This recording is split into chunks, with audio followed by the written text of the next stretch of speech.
today? Great. So, in 13th century Sicily, Emperor Frederick II wanted to discover humankind's natural language.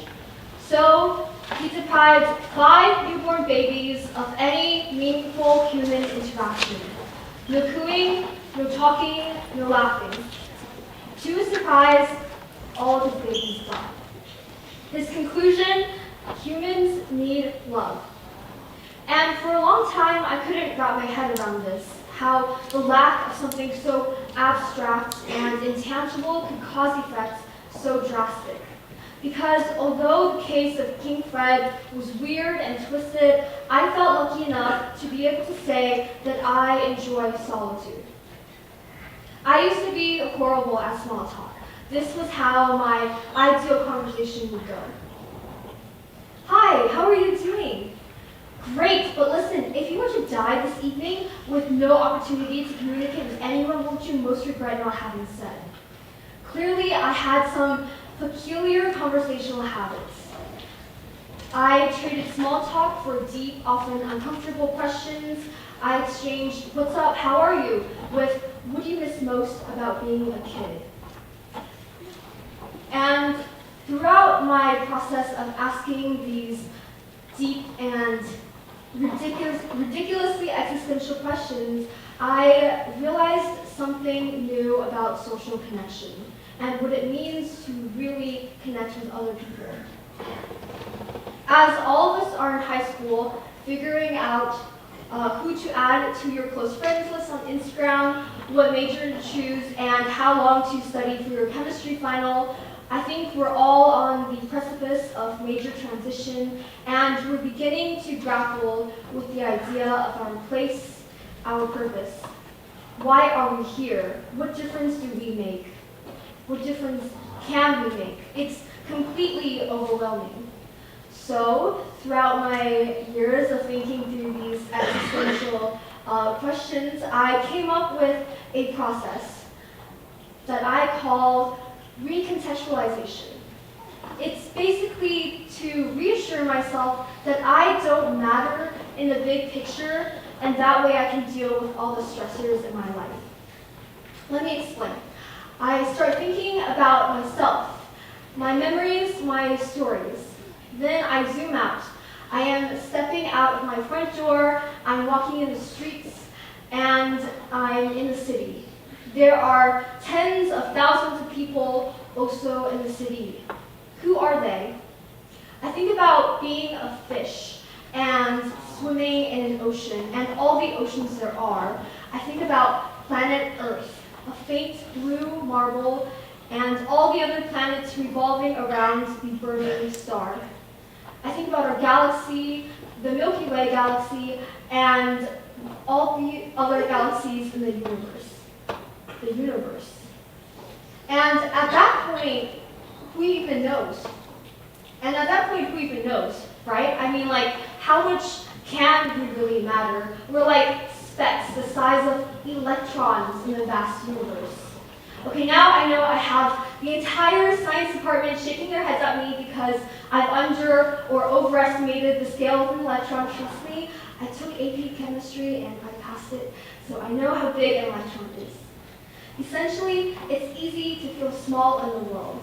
It's easy to feel small and comfortable, to feel inconsequential, because otherwise we feel too much. However, I've come to realize that our inconsequentialism is far from being true. You see, I saw a flaw in my recontextualization thought exercise. It leaves out the people in our lives. And I've come to realize that we are intensely and often unexpectedly entwined with the people around us. If you're a freshman, you might have noticed that the cinnamon rolls served during Tuesday brunch are objectively the best food on campus, and it's nearly impossible to obtain one unless you have nice friends who let you cut in line.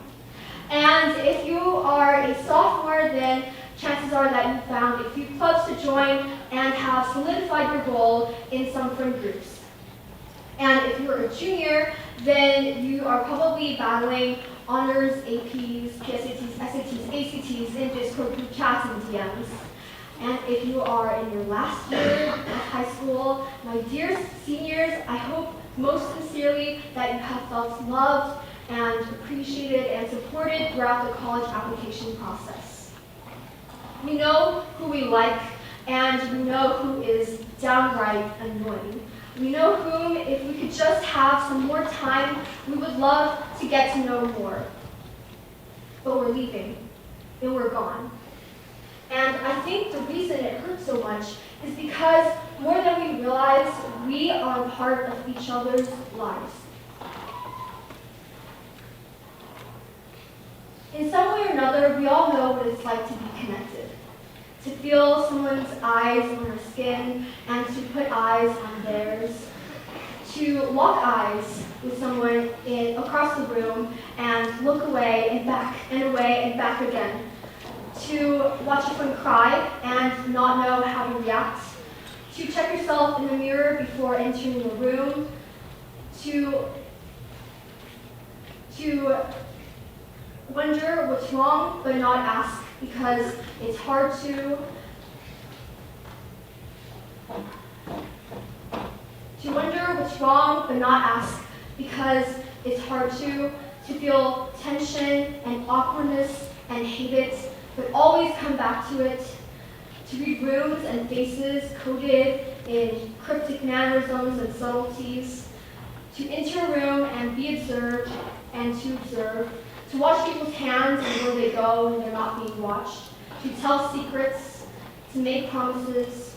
To laugh until tears pour and look at the people's faces around you and think, wow. To wake up the next day, to do it all over again. To begin with a simple, hi, how are you? I go to the library every Saturday morning. It's a ritual for me, an escape from the distractions of the outside world, and a place where I can focus on reading and studying in complete silence. There was always a woman there in her mid-40s who, like me, was a frequent visitor. We'd see each other every weekend, never exchanging more than a few polite nods. But on this particular Saturday, a couple Saturdays ago, actually many Saturdays ago, she asked me to watch her bag as she went to use the restroom. When she came back, she asked what I was studying, and I showed her a few pages of my chemistry homework.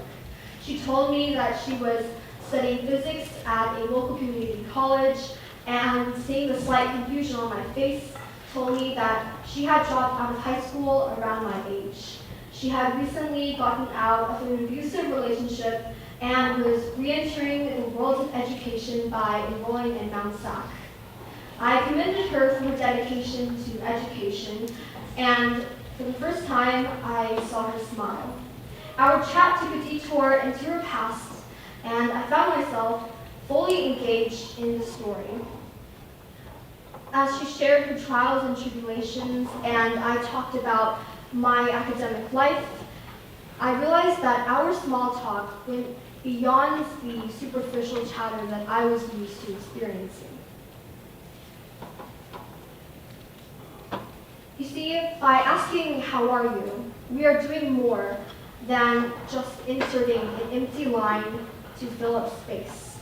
We are choosing to slow down and look into the eyes of the other person who is full of hopes and dreams and fears, same as us, and to tap into their lives with a little bit of compassion. Now I'm still in contact with her, and we still meet each other every weekend. By asking how are you every single Saturday, we are holding each other responsible to showing up to the library, for dedicating ourselves to academics, and to tackling life head on. You see, I think that social interaction is more than just for socialization, but it's also for validation. Not validation as in, oh, you're so pretty, or oh my goodness, you're so smart, but more like mutually supporting one another to getting out of your bed, getting out the door, and stepping into the world with determination. It's collectively confirming that, yes, this is being human. Thank you.